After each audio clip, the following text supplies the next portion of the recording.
Radio Infinita, con el auspicio de BCI Corporate and Investment Banking, banqueros comprometidos con tu negocio desde 1937, presentan Mirada Financiera. La periodista Paulina Yarur analiza los principales hechos que mueven a los mercados financieros de Chile y el mundo. ¿Cómo están? Bienvenidos. Comienza esta hora Mirada Financiera ya en este viernes 27 de mayo. Ya se nos está acabando mayo. Comenzamos a hablar de lo que va a pasar en junio. En junio es un mes con muchas noticias en materia económica. A nivel local tenemos IMASEC, tenemos IPOM del Banco Central. A nivel internacional también tenemos el 23, el Brexit en Inglaterra, elecciones en España. Vamos a ver qué pasa con la carrera presidencial en Estados Unidos. También tenemos noticias, la segunda vuelta en Perú. Keiko Fujimori ya está ganando por 6% según las últimas encuestas. Vamos a estar hablando de eso y mucho más con Axel Christiansen, director de estrategia para América Latina de BlackRock. ¿Cómo estás, Axel? Bienvenido. Muchas gracias. Muy bien, Paulina. Harto tema. Mucho tema, así es. Bueno, obviamente que te voy a hacer un balance de lo que fue, ¿no es cierto?, como organizador del Chile Day. ¿Cuáles fueron los números de este Chile Day en Londres? Y vamos a ver eso y mucho más, pero antes vamos a ver cómo han estado los mercados. Partimos con Asia. El Nikkei avanzó un 0,37%, el Hang Seng de Hong Kong también arriba un 0,88%, Shanghái un 0,06%, pero en negativo.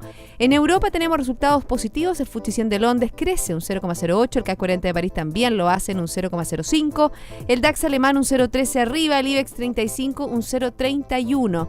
En Estados Unidos, la bolsa hoy día se entregó el PIB revisado del primer trimestre de 2016, vamos a estar hablando de eso, y también habló la presidenta de la Reserva Federal, lo estábamos viendo con Axel antes de que comenzara el programa. Dow Jones 0,10, Standard & Poor's 0,27, Nasdaq 0,43. A nivel local, el IPSA crece un 0,11% y el IXPA también aumenta un 0,02%. ¿Qué pasó hoy día con el cobre? Cuando Codelco da resultados negativos de lo que ha sido este 2016, el commodity cerró un precio contado de $2.14, un avance de un 0,43% con respecto al cierre anterior y su mejor precio desde hace 2 semanas, es decir, desde el 12 de mayo. ¿Qué pasó con el dólar? Tuvo un retroceso, un 0,26% con respecto al cierre de ayer, comprador 685,7 y vendedor 686. Recuerde que nos puede escuchar online en www.infinita.cl y también a través de nuestro WhatsApp 569-6511-9985. ¿Por dónde partimos, Axel? ¿Partimos por el mundo o partimos por Chile?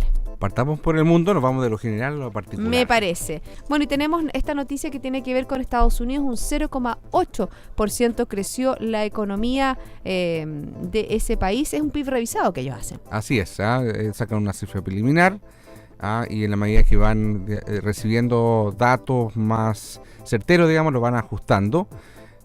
Y eso mismo hace que sea un indicador que la verdad es que no les den tanta importancia a la primera señal, porque en general siempre la van a revisar. Está un poquito por sobre lo que había sido la indicación inicial, pero también, digamos, es una cifra relativamente baja, o sea, 0,8. Recuerden, los americanos calculan trimestre, lo analizan, o sea, no es un crecimiento demasiado alto. No es tanto una sorpresa, el primer trimestre en Estados Unidos suele ser una cifra baja. Pero si uno revisa las proyecciones de cuánto podría cerrar el año, eso va a requerir que en el resto de los trimestres la economía americana de alguna manera se tenga que acelerar un poco para llegar a ese número final. Pero en general siempre los primeros trimestres ha tocado, ¿no es cierto?, los inviernos duros en Estados Unidos han sido bastante bajos, o sea, hay esperanza. Esperanza, pero este invierno no fue tan duro. No fue tan duro como los anteriores, ¿verdad? Hay que mirarlo un poquito con cuidado en ese aspecto. Bueno, vamos a Japón. También hoy día va a comenzar el G7 en Japón.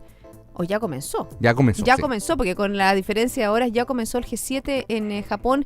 Y hoy día se conocieron datos de la inflación, fíjate, a 12 meses que se mantiene en terreno negativo, aunque un poquitito mejor de lo previsto. Hay expectativas, fíjate, que apuntan a una nueva postergación del próximo incremento del IVA. ¿Te acuerdas que eso le pegó muy fuerte a las ventas? Y también a alguna expansión monetaria. ¿Cómo lo ves tú? A ver, es medio paradójico esto de postergar el aumento de este impuesto si es que tiene baja inflación. De un 8 a un 10% sí, le van a aumentar. Entre otras cosas porque aumentar ese impuesto te genera inflación. Tú vas a subir ese impuesto, la gente en el comercio sube los precios, Es como cuando ha subido Oliva acá en Chile, entonces eso te genera un poquito de inflación, obviamente, de una sola vez.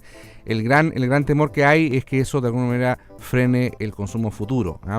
Y es bien preocupante lo que pasa en Japón. Japón hace algunos años entra, ¿no es cierto?, el primer ministro Abe, ¿no es cierto?, con un plan bien agresivo en cuanto a generar... Sus Abenomics, sus tres flechas.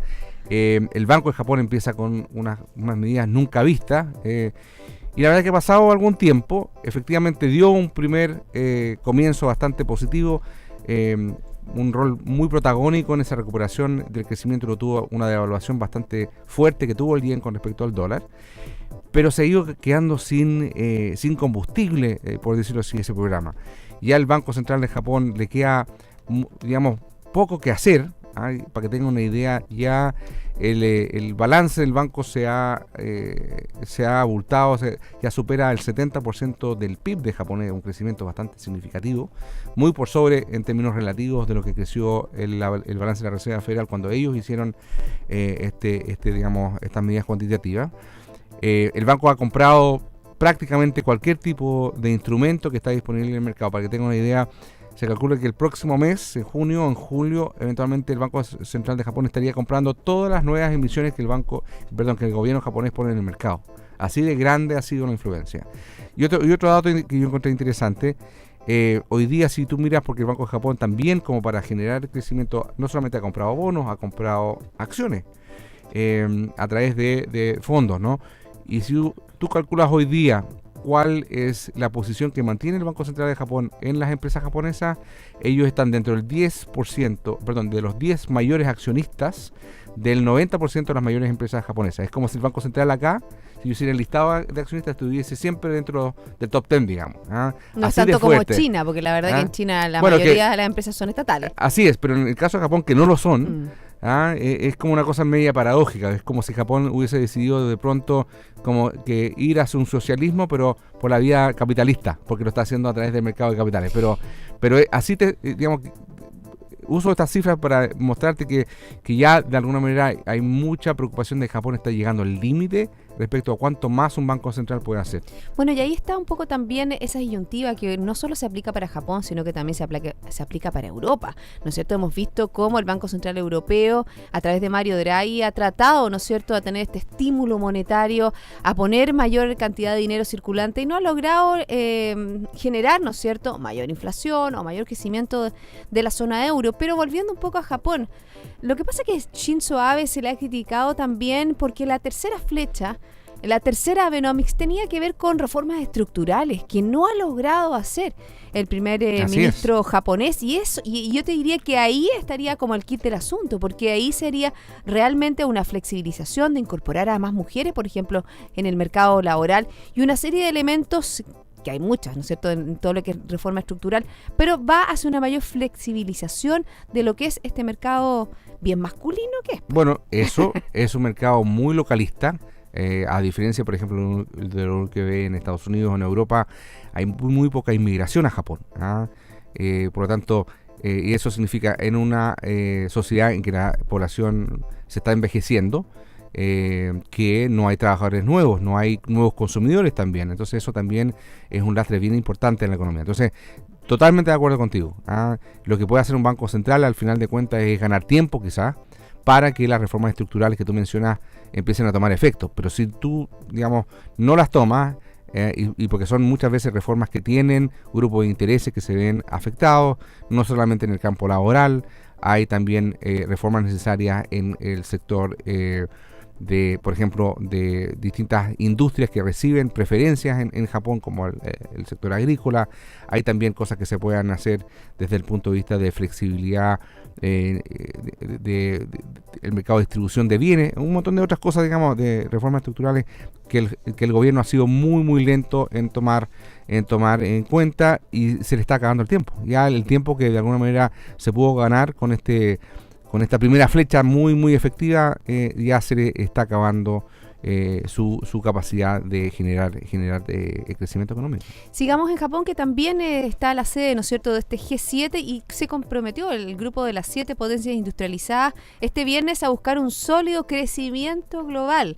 y a la vez, obviamente que disimuló las diferencias sobre el tipo de cambio, ¿no es cierto?, y las políticas de estímulo, expresando su preocupación por, ya sabemos, Corea del Norte, Rusia y obviamente que las disputas marítimas que involucran a China. ¿Qué es lo que dijo el G7? El crecimiento global sigue siendo moderado y bajo su potencial, mientras que los riesgos de una débil expansión persisten.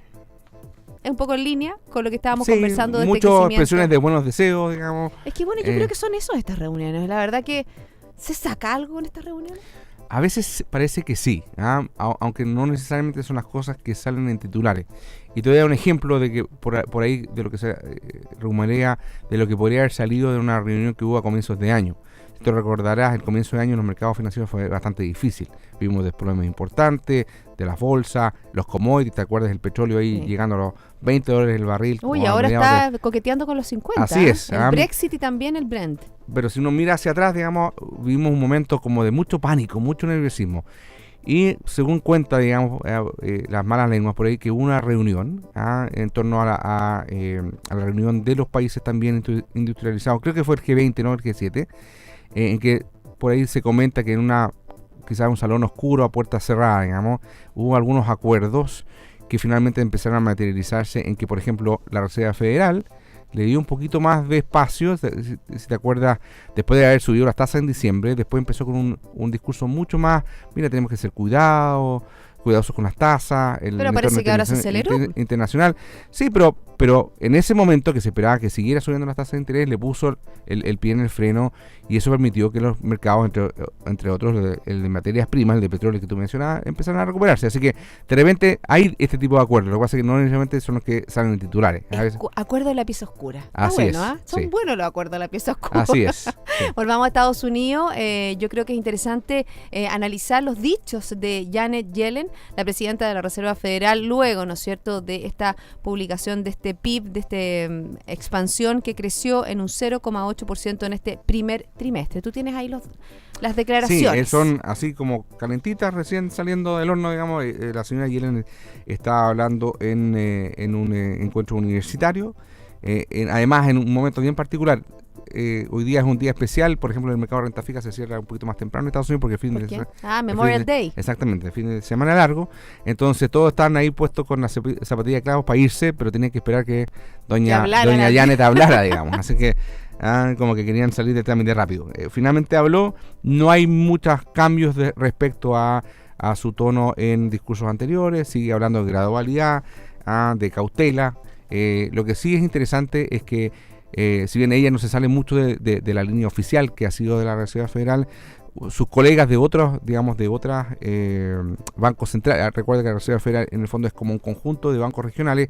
Yo creo que son bien parlanchines. Así es, y ellos han mostrado más interés de decir, mire, ojo, aquí no es que nosotros esté escrito en piedra, que nosotros vamos a pensar al próximo año, tampoco está escrito en piedra que se haga en junio, estamos muy pendientes de los datos, pero los datos se ven bien, y en ese sentido puede ser que en junio, probablemente más en julio, empecemos nuevamente a retomar ese camino de alza tasa de interés. Y el mercado como que le ha costado un poquito asimilar este nuevo dato y hemos visto bastante volatilidad desde que surge esta posibilidad. Así que se lo diga a Yellen, no nos amargó el fin de semana, parece, al menos a los inversionistas gringos que se van a poder tomar el fin de semana. Y aprovechar las ofertas, porque dicen que las ofertas del Memorial Day son increíbles, ya los sales son a otro nivel. Bueno, vámonos a Brasil porque me gustaría, tú estuviste hace poco en Brasil, me acuerdo que la última vez que viniste te ibas a ir al Chile Day y después ibas a hacer un aterrizaje en Brasil, un mercado en el cual ustedes, ¿no es cierto?, tienen fichas puestas. ¿Y cómo lo ves, Brasil? Hoy día, por ejemplo, salían las declaraciones del ministro de Justicia nuevo de este presidente interino, Michel Temer, que va a haber investigación a alto nivel. Pero ¿esa investigación irá a llegar a alto nivel o no? A ver, Brasil he tenido la oportunidad de estar 2 veces ya este año, estuve en enero. La buena noticia es que la situación en cuanto a ambiente, en cuanto a expectativas, está mejor, que probablemente el punto más bajo, los mismos brasileños me lo reconocían, del ánimo, era en enero pasado. Y ahí era bastante transversal, era bastante compartido esa visión. Te diría que ahora las cosas están mejores, aunque noto un poquito más de dispersión en cuanto a digamos, la visión. Hay gente que sigue negativa, que piensa que en realidad el cambio de gobierno no es mucho lo que va a cambiar, que el gobierno todavía está muy contaminado por todos estos escándalos de corrupción, y por lo tanto no hay que hacerse demasiadas expectativas de que las cosas vayan a cambiar significativamente. Y por otro lado hay gente que dice no, aquí el escenario cambió, hay una nueva configuración política que, si bien tiene flancos débiles, hoy día de alguna manera tienen la oportunidad de sacar un montón de reformas que Brasil requiere, que no era capaz de hacerlo. Dilma, recordarás, tenía muy poco apoyo al final, incluso dentro de su propio partidario. Ahora ese cuadro cambia. Recuerden que Temer hoy día está gobernando con una especie de coalición de partidos, incluyendo partidos que eran contrarios, digamos, durante el gobierno anterior. Y logró un gran avance, ¿te y ha acuerdas? logrado algún avance, exactamente. Para el déficit fiscal, Sí. la verdad que dentro de su caballito de batalla es reducir el déficit fiscal y Sí. logró una nueva aprobación en el Congreso. Así es, yo creo que con el nombramiento también que tuvo a cargo del Ministerio de Finanzas y a la cabeza del Banco Central, generó un muy buen clima dentro de los inversionistas. Son gente muy reputada, muy reconocida, digamos. Así que en el polo un poquito más optimista hay gente que dice, mira, efectivamente la cosa está difícil, y eso nadie lo negó, digamos. Brasil en recesión este año, con inflación persistentemente alta, con el premio. Dicen que incluso podría llegar al 14% la inflación. Está un poco Sí. más, casi al 11. Está Está al 11. De lo que pude recoger ahí, más bien la perspectiva es de que puede seguir un poco alta, pero un poco más a la tendencia a la baja, no tanto porque el Banco Central le esté ganando tanto la lucha a la inflación, sino que la actividad económica realmente se está desplomando, y eso se empieza a notar por el aumento del desempleo. Toda la demanda interna, un poquito que se había visto un tanto resiliente, ya está empezando a mostrar lo difícil de la situación allá, y el desempleo aumenta. Salieron algunas cifras, por ejemplo, de la situación de las carteras de los bancos, por ejemplo, ayer que estaba revisando, se nota en la morosidad, se nota que la situación de la gente está mucho más apremiante con respecto a la crisis económica. Entonces, ¿y tú crees que, por ejemplo, las Olimpiadas le pueden dar un respiro a Brasil por el ingreso de turistas, por la inyección de capital que puede haber? Yo creo que eso? quizás a la ciudad de Río sí, pero no mucho más allá de eso. Recuerden que las Olimpiadas es un evento mucho más local. Incluso pasé un par de días en Río, la gente estaba un poquito, no sabe muy bien cómo abordar esto. Están contentos que sean las Olimpiadas en Río, pero como que también reconocen, nos hubiese gustado recibir a tantos turistas que vienen hacia acá con una mejor cara, con un país que estuviese en una mejor situación. Bueno, eso con respecto a Brasil. Y antes de irnos a la pausa, me gustaría, porque ya la próxima semana hay elecciones en Perú. ¿Cómo lo ves? Dicen que Keiko Fujimori le está sacando 6 puntos a Pedro Pablo Kuczynski. Sí, mira, yo hace algunas semanas atrás estuve en Perú justo después de la primera vuelta, en que quedaron, como dices tú, Keiko y Pedro Pablo Kuczynski, y yo diría que al nivel de mercado al menos les da igual. Para ellos, desde el punto de vista de si va a haber cambios en el modelo económico, porque es más o menos lo mismo matices. Las propuestas. Esa es un poquito la visión que hay al respecto de inversionistas. Entonces, yo diría que si es finalmente Keiko Fujimori la que se lleva el liderazgo y eso se confirma, no esperaría una reacción demasiado fuerte. El mercado peruano le ha ido muy bien este año, de alguna manera reflejando, entre otras cosas, ese mejor desempeño en materias primas, pero también Perú, un poco lo que era Chile antes, ha estado un poquito destacándose. Es una economía que está creciendo a ritmos más altos que el resto de la región. Así que eso, combinado con una situación política o de expectativas de lo que podría ser la política económica del próximo gobierno, mucho más claras, han hecho que efectivamente ha sido una bolsa que ha despegado bastante durante este año. Así que bien por ello. Bien por ello. Bueno, no nos alcanza, ya son las 2:18. Estoy conversando con Axel Christiansen, director de estrategia para América Latina de BlackRock. Hacemos una pausa y luego nos volcamos a desglosar la economía nacional, ¿te parece? Perfecto. Liderazgo es la capacidad de tomar la iniciativa de llevar adelante desafíos incentivando a los demás. BCI Corporate Investment Banking, banqueros comprometidos con tu negocio desde 1937. Ya volvemos.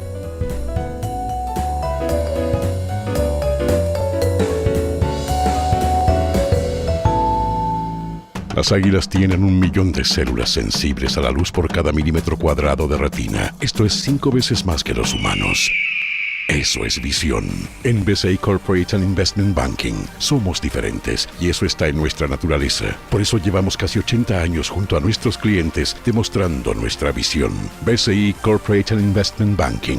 Banqueros comprometidos con tu negocio desde 1937. Banco BCI es agente comercializador de cuotas de fondos administrados por BCI Asset Management. Infórmese sobre la garantía estatal de los depósitos en su banco o en www.sbif.cl. Antes de contratar, informes en www.bci.cl.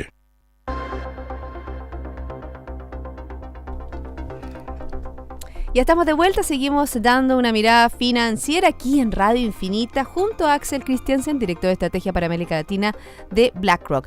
Axel, volvamos a nuestro país, tenemos noticias de Codelco. Por segundo trimestre consecutivo, Codelco no podrá aportar con excedentes al fisco.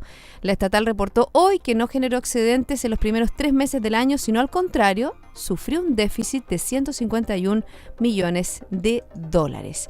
Hemos visto que durante... La verdad que el año anterior también los excedentes que entregó Codelco al fisco fueron sustancialmente más bajos de lo que habían sido tradicionalmente. Hemos visto cómo ha bajado el precio del cobre, hemos visto un montón de ajustes en la estatal y es compleja la situación con estos commodities a la baja, con un China más débil.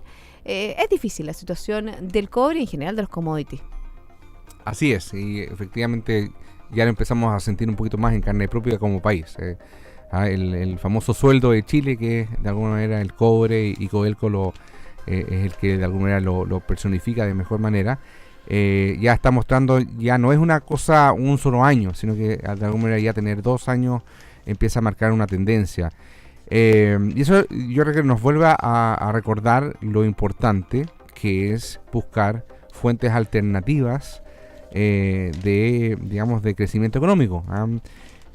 Uno como que de repente se olvida cuando hay años buenos, como vivimos los últimos años, de que este es un negocio cíclico, que nuestros, muy buenos vecinos del otro lado del Pacífico en cuanto a demanda, que eran los chinos, no iban a poder crecer al infinito a tasas tan altas, y por lo tanto quizás tuvimos el tiempo de habernos de alguna manera adelantado, habernos preparado para un tiempo de vacas flacas, y sin embargo como que de alguna manera nos cuesta, nos dormimos un poquitito en los laureles. Nos gustó mucho esto de tener un ingreso tan alto, nos sentimos un país quizás mucho más rico de lo que realmente éramos. Y mira, entendiendo que esto no es una buena noticia, significa que hay menos recursos disponibles para el Estado, para programas sociales, etcétera. Exactamente, y cuando también el Estado se compromete dentro de un plan de gobierno a desarrollar una serie de programas que finalmente no va a poder cumplir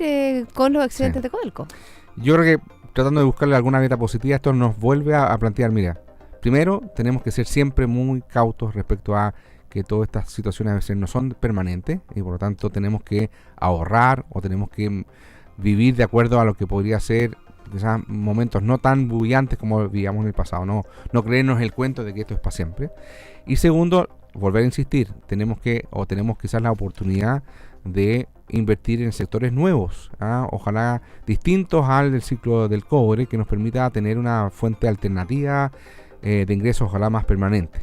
Y a lo mejor no está ligado con productos como materias primas o productos naturales, sino que también con inteligencia, también con servicios, también con mercado de capitales. Así es, decirlo. ¿Por qué no? Tú estás en esa comisión, así que te aprovecho de preguntar un poco. Siempre me dices que es una labor silenciosa la que están realizando, pero me imagino que por ahí va la mano. Te voy a mencionar algunas inteligencia. Mencionar algunas cosas que bueno que lo toques ahí, que creo que son relevantes en ese aspecto. Algunas de las medidas, y yo te mencionaba, a diferencia quizás de lo que era el trabajo anterior en que salía a lo mejor un proyecto de ley, esto MK1 y cosas así, el trabajo de